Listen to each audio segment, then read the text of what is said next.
పాతాళములో విడవబడకుండా నీ ఆత్మ ఈ రోజున రక్షించబడాలంటే దేవుని బిడ్డ, నీ ఆత్మను 3 విధాలుగా నువ్వు సిద్ధపరచుకోవాలి.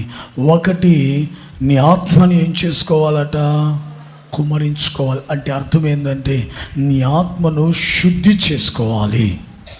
నీ ఆత్మలో కల్మషము, పాపము, దోషము, అపరాధం అంటూ ఏది కూడా ఉండకుండా ప్రతిరోజున నీ ఆత్మను ప్రభు సన్నిధిలో కుమ్మరించుకొని యేసు రక్తములో కడగబడి శుద్ధి చేసుకుంటే నీ ఆత్మ పాతాళానికి వెళ్ళదు. ఒకవేళ నీ ఆత్మలో పాపం ఉంటే పాతాళములోనికి వెళ్ళిపోతుంది. నీ ఆత్మ పాతాళములోనికి వెళ్లకుండా ఉండాలంటే ఈ మధ్యాహ్న కాలము నీ ఆత్మను ప్రభు సన్నిధిలో ప్రోక్షించుకోవాలి. అనగా నీ ఆత్మలో ఉన్న ప్రతి పాపమును ఒప్పుకొని విడిచిపెట్టి యేసయ్య అమూల్యమైన రక్తములో కడగబడి పవిత్రపరచబడితే నిశ్చయముగా నీ ఆత్మ పరలోకానికి వెళ్తుంది, కానీ పాతాళములోనికి దిగిపోదు. రెండవ మాట కానీ చూస్తే, ఆ శిశువు ఆత్మయందు బలము కలిగి ఉన్నాడు. నిజమే దేవుని బిడ్డ, నీ ఆత్మ పాతాళములోనికి దిగిపోకుండా ఉండాలి అంటే రెండవదిగా నీ ఆత్మను నువ్వు ఎలా పెట్టుకోవాలంటే బలంగా పెట్టుకోవాలా. నీ ఆత్మ బలహీనంగా ఉండిందంటే సాతానుడు వచ్చి ఒక తన్ను తన్నాడంటే ఎగిరి నీ ఆత్మ అగ్నిగుండంలో పడిపోతుంది.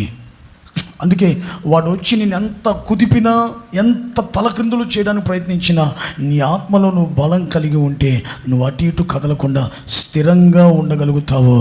అప్పుడు దేవుని బిడ్డ నీ ఆత్మ ఆ పాతాళములోనికి వెళ్ళదు. ఈ రోజున అనేక ఆత్మలు ఏమైపోతున్నాయంటే దేవుని బిడ్డలారా, బలహీనపడినందువల్ల పాతాళానికి దిగిపోయేటువంటి ఆత్మలుగా ఉన్నాయి. నీ ఆత్మ పాతాళములోనికి దిగకూడదంటే రెండవదిగా నీ ఆత్మ నువ్వేం చేసుకోవాలి? బలపరుచుకోవాలి. దేని చేత? చదవండి, ఒక మాట చెప్తా. ఎఫెసీయులకు రాసిన పత్రిక, అపోస్తలుడైన పౌలు ఎఫెసీయులకు రాసిన పత్రిక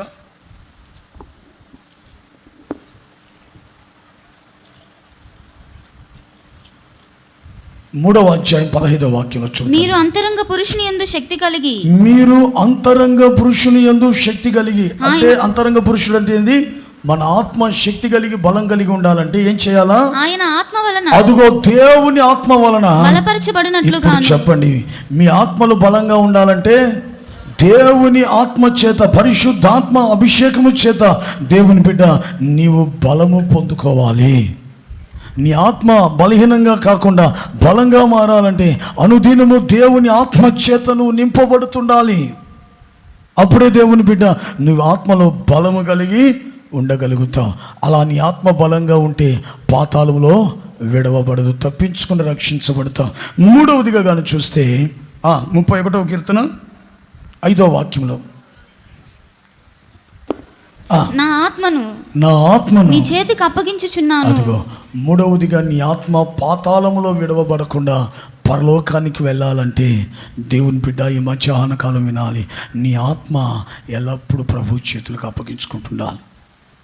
ఇంకా కొంచెం లోతుగా చెప్పాలంటే అనుదినము దేవుని బిడ్డలారా నీ ప్రాణాత్మ శరీరము ప్రతిరోజు ప్రభు చేతులకు నీవు అప్పగించుకుంటూ సమర్పించుకుంటూ ఉంటే అప్పుడు నీ ఆత్మలకు, నీ శరీరానికి, నీ ప్రాణమునకు కల్మషం రాకుండా నిందారహితముగా ఉండినట్లుగా ప్రభు వచ్చేంత వరకు ప్రభు వాటిని కాపాడుతూ నిన్ను ప్రభు రాజ్యంలో ఉంచుతాడు.